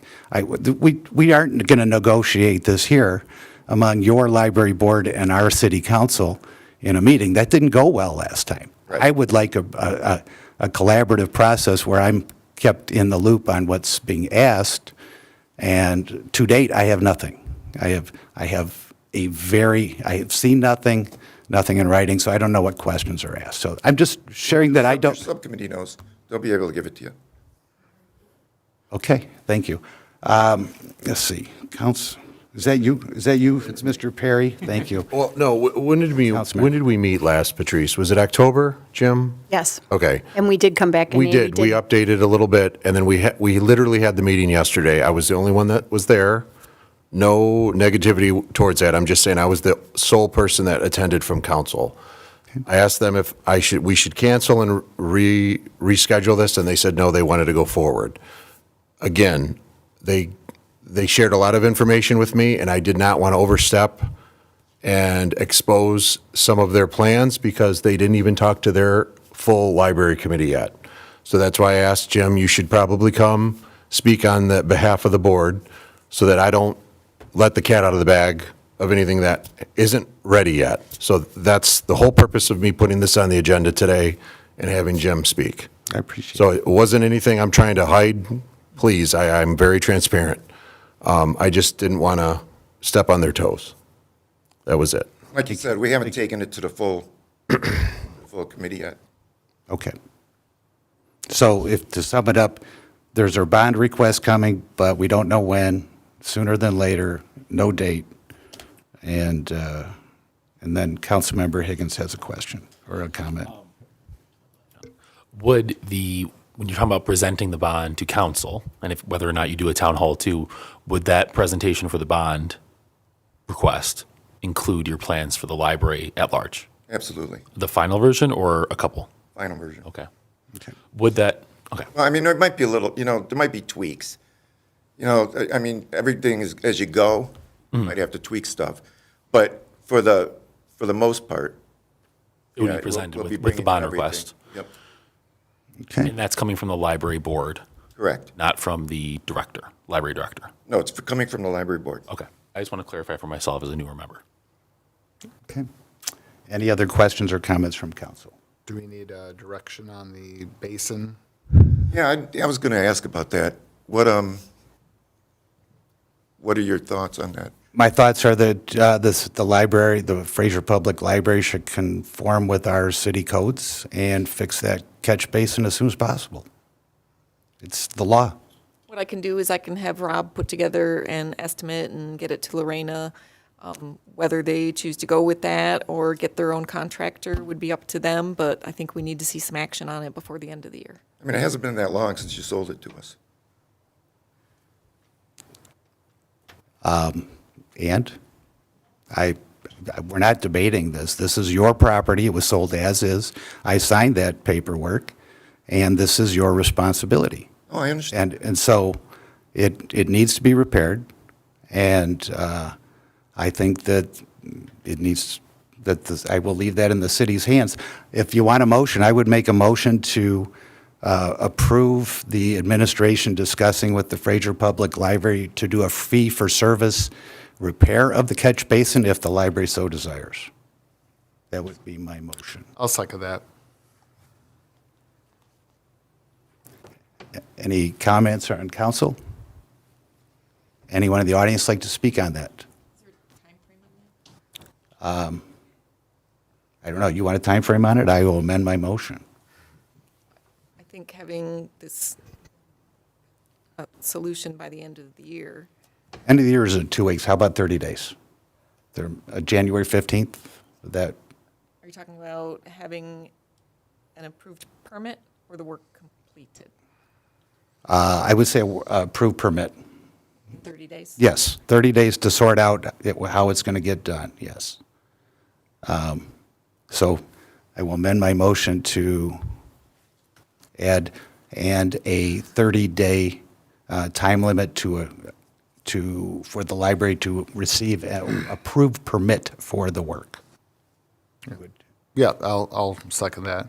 And I'd like to see DPW can give them the bare cost minimum that covers our fees, but yet provides them what they need, because it has been very recently transferred, which we'd like to keep it as low as possible for them, and so they're not using a lot of taxpayer money to pay the city. It kind of goes into the It's all coffin. gonna be torn up. Right. But it does need to be corrected, so it's not one property owner can't have more favoritism than another. That would be under the same circumstances. But I would like to see them and get as low as we can offer it on the DBW end to fix it. Yeah. If they accept it, that's up to them. If they want to go with somebody else, but I'm sure that would be a cheaper option.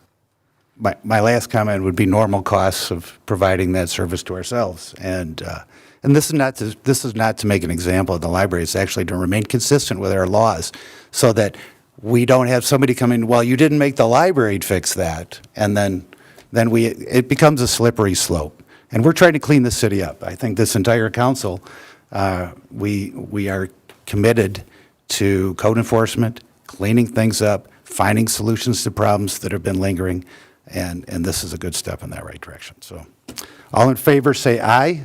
Aye. Opposed? Motion passes. Thank you. you, Thanks everyone. for coming out. Appreciate it. Appreciate it. All right, report. It's 8:16. Report of city administration. So a couple things to report on. We did have another meeting with the clerical union. Unfortunately, we have a tentative agreement. So I'm hopeful that they will be able to ratify that over the coming weeks, and it will be at the January meeting for your review.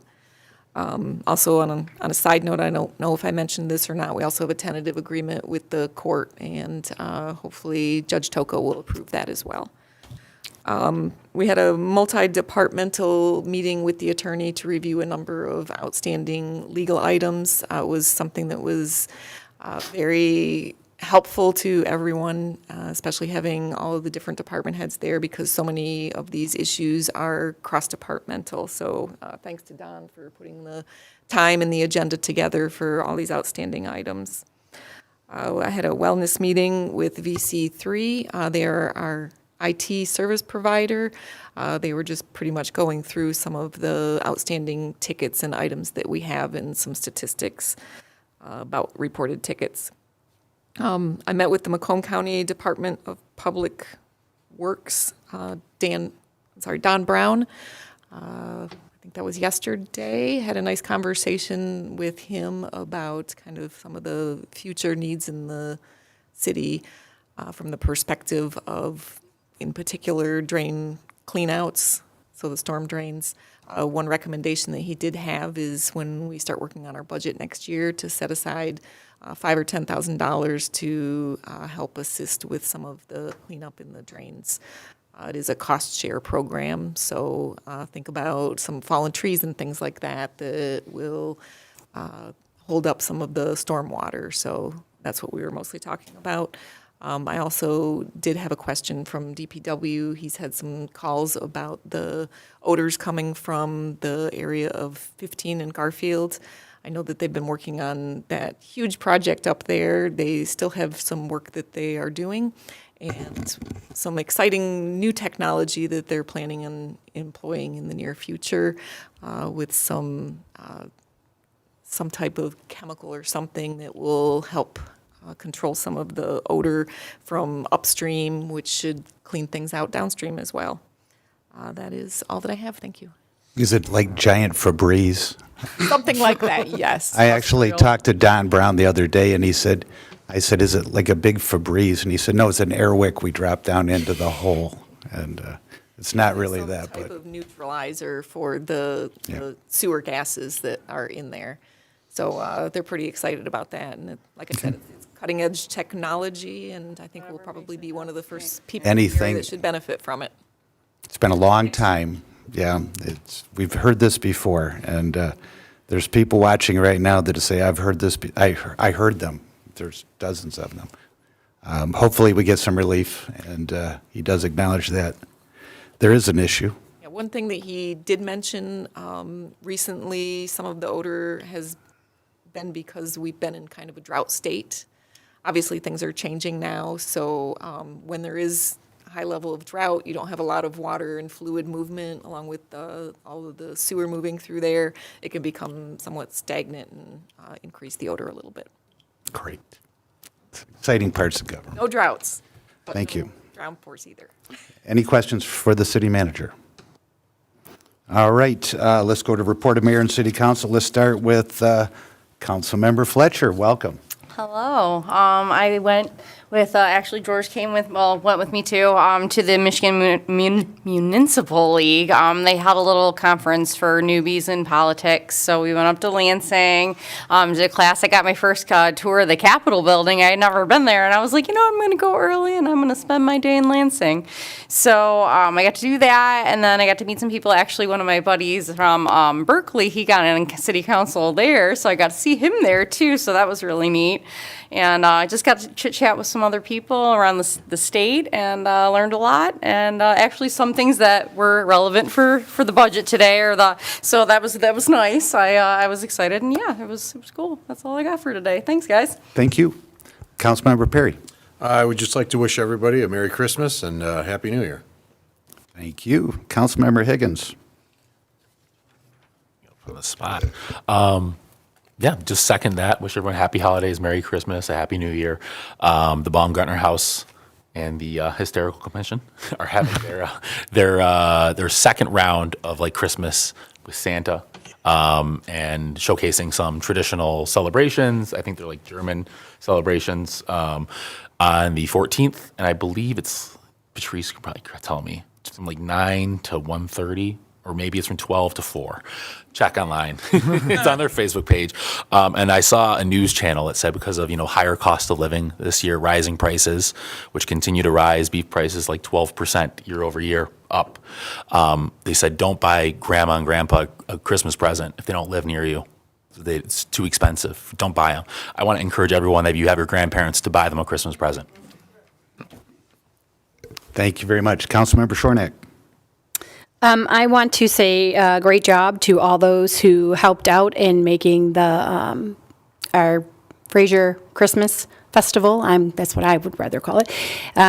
Tree lighting, but festival is more like it. Everybody seemed to be having a good time. I know my granddaughter thoroughly enjoyed riding the horse. She wants to do horseback riding, so thank you, Fraser. Gymnastics isn't expensive enough. Let's do horseback riding. Any which way.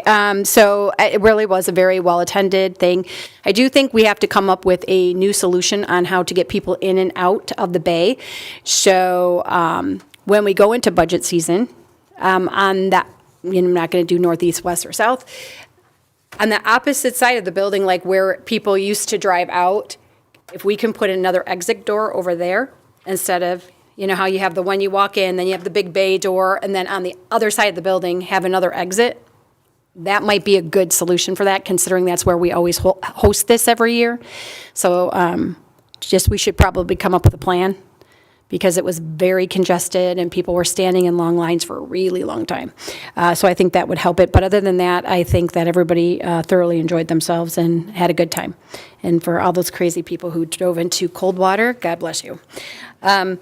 Also, with regards to Christmas being around, keep in mind there are a lot of elderly and single adults out there who don't have families. That maybe this is the time of the year to reach out to your neighbors and see, even shoveling the snow could be a kindness to one of your elderly neighbors, or just sharing cookies or something nice with your neighbors and get to know your neighbors.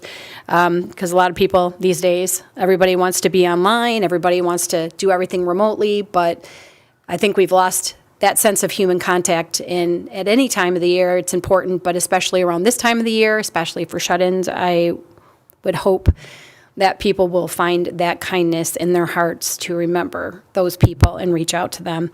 I think the biggest gift you can give is of time and not as of actual gift, because I think people really resonate around experiences and time more than actual physical gifts.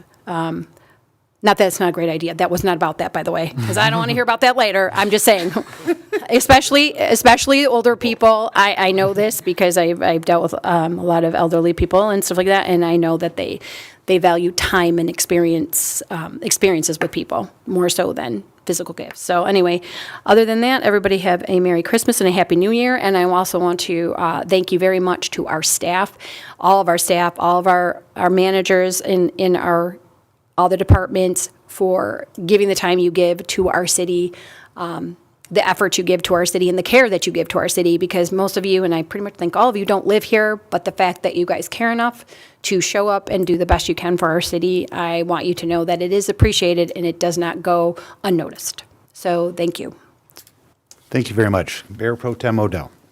I just want to echo the sentiments of Councilwoman Shornack. For Christmas in Fraser, everybody that was up here attended, which was great, because I think it's important for City Council to get out there and see our constituents and participate and support our activities for the city whenever they can.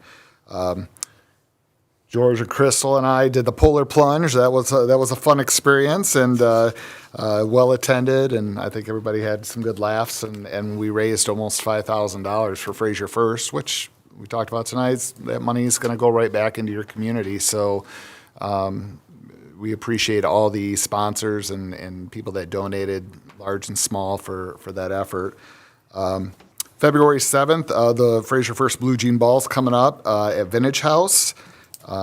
Tickets are $55 that include a great meal and open bars. So it's a great value. You can support your city. Again, I hope everybody up on council comes and has a great time and supports Fraser First as they've supported our city. And just wish everybody Merry Christmas and Happy New Year, and look forward to next year working with all of you up here. Thank you very much. I'll be as brief as possible. I will say it as well. Christmas in Fraser was fantastic. There were a number of different activities. I spoke to many people that night that said it was fantastic. They had a good time, that there were enough activities that kept crowds in different, we had a long line for hot dogs, but it wasn't as, in past years, we didn't have as much things, so it was spread out. There was the Grinch sleigh and the s'mores and the ice carving, et cetera. The band was excellent. Santa, of course, is always great. And I would like to say thank you to the numerous volunteers, the difference makers, the good fellows, the Fraser First Booster Club members, the brave plungers, and especially the Fraser employees that put on a great event. They did a lot of work. They made City Hall look the best it's looked in years. I think we can, 8 years ago, we didn't have much, and now we are back better than ever, and I hope it continues. Had a chance to go over to Baumgartner House and see a different Santa on Sunday. Actually saw two on Sunday. They're all busy, but, also, I want to acknowledge Captain Bisbee retired from our Public Safety Department. I think his last official day is the end of the year, but he has left his position, and I wish him well. One more thing is you may notice there are cars at CVS for the next week or so. That is the Vietnam Veterans of America Operation Christmas. They serve the community by adopting 200 to 250 families. They provide age-appropriate toys and Christmas dinner for these, and some food for these folks. So if you see them, they are accepting donations if you want to go in there and hand them some money so they can do some more work there. They're after 5:30, and you can go on to the Vietnam Veterans of America on 15 Mile Road. I want to thank CVS for opening their doors and making that possible. It was actually pretty easy once I reached out to CVS Real Estate. The guy at CVS happened to be a veteran, so he communicated directly with the chapter, and they made it happen. So that's what's happening at CVS. So we're not getting a Dollar General. That's a rumor I just started. It's not happening. Oh, Spirit Halloween? And no. For the next week is the spirit of Christmas. So with that, I will say Merry Christmas, and it is 1 hour and 59 minutes of the city business. Now it's your turn at the public to come on up and participate. Come on up.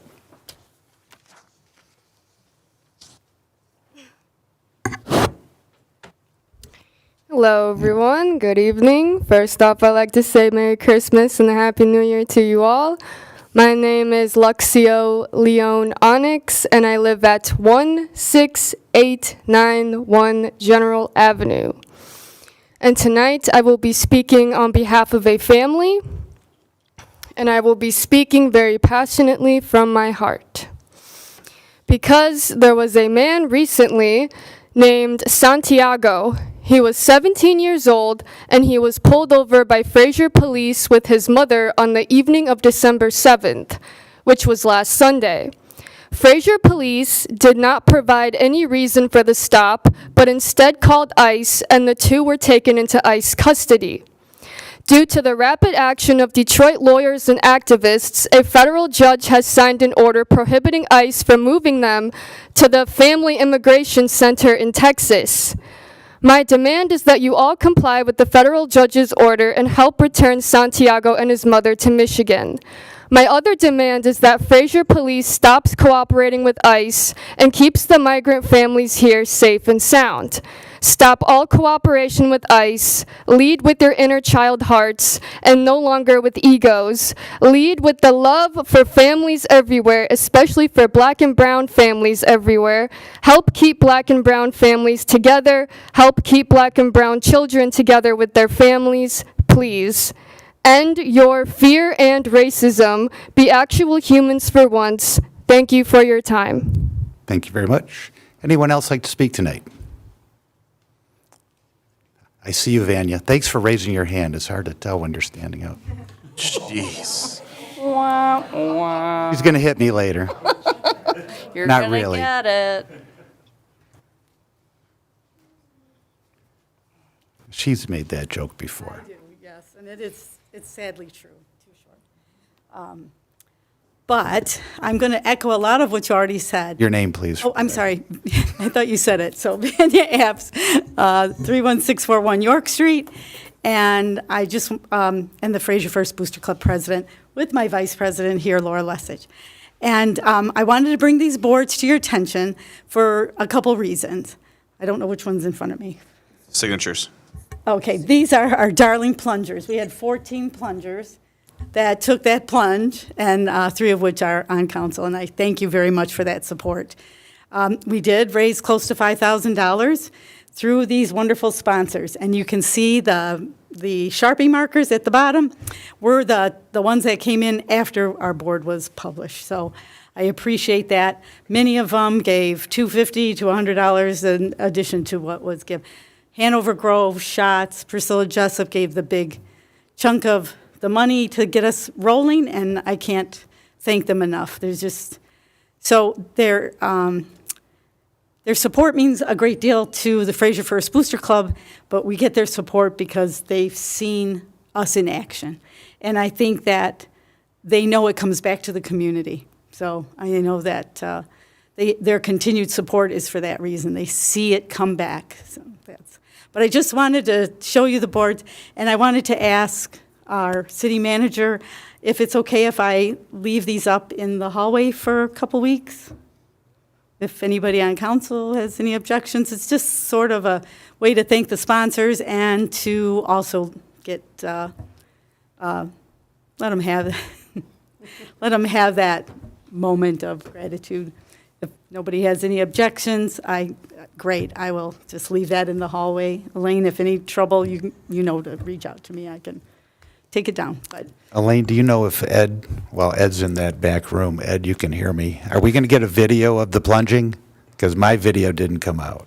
So I would love to see that online somewhere. Yeah. So that we can chop it up into pieces and embarrass our friends. But it was awesome. Anything else? Oh, yes, and thank you, Laura. We decorated a plunger, and we were happy to make a ceremony of passing this event on to the Difference Makers, which is a club at the high school. And they do a lot of good work throughout the community, helping seniors. They do like hats and mittens and make sure that kind of outreach. So they're very excited. They have a year to plan, and we'll help mentor them through that process. And we expect them to have another great year of plunging. So great. Yeah. I just want to also mention that we want to thank the city administration, the rec department, the DPW, the public safety, all the volunteers that helped make the plunging possible. They were very helpful in guiding people to where they can change and making sure that we did not have any incidents in the water. I want to say that I did this plunge up north at our lake last year, and I'll tell you, jumping into a lake is totally different than jumping into a pool. The lake was much colder. So this was no problem, and I expect to see more of you on council next year jumping into that plunge. I mean, you have to show your support. So You there do that you with go. money. You don't have to jump in ice cold water. That happened unless someone's If drowning. more than, if 4 or more of us plunge at the same time, I'm going to file an open meeting act complaint. So I'm not doing it. Yes, I want to thank everybody that was involved in making that all possible. It was fine. Thank you. Thank you. Just real quick, we hosted Fraser First Booster Club along with the Hanover Grove Cooperative Ability because we don't have a room for that kind of stuff here. They supplied their community room for that. and it was a big success. So thank you all very much, and Merry Christmas, Happy New Year's, and however you celebrate the holidays, I hope you keep them safe and happy. Thank you very much. Anyone else like to speak tonight?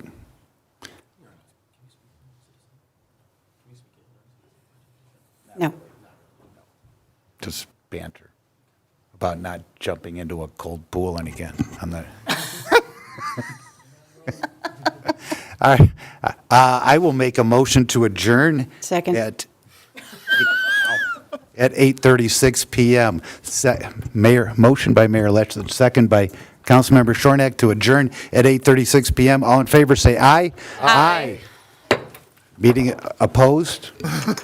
Meeting adjourned. Thank you.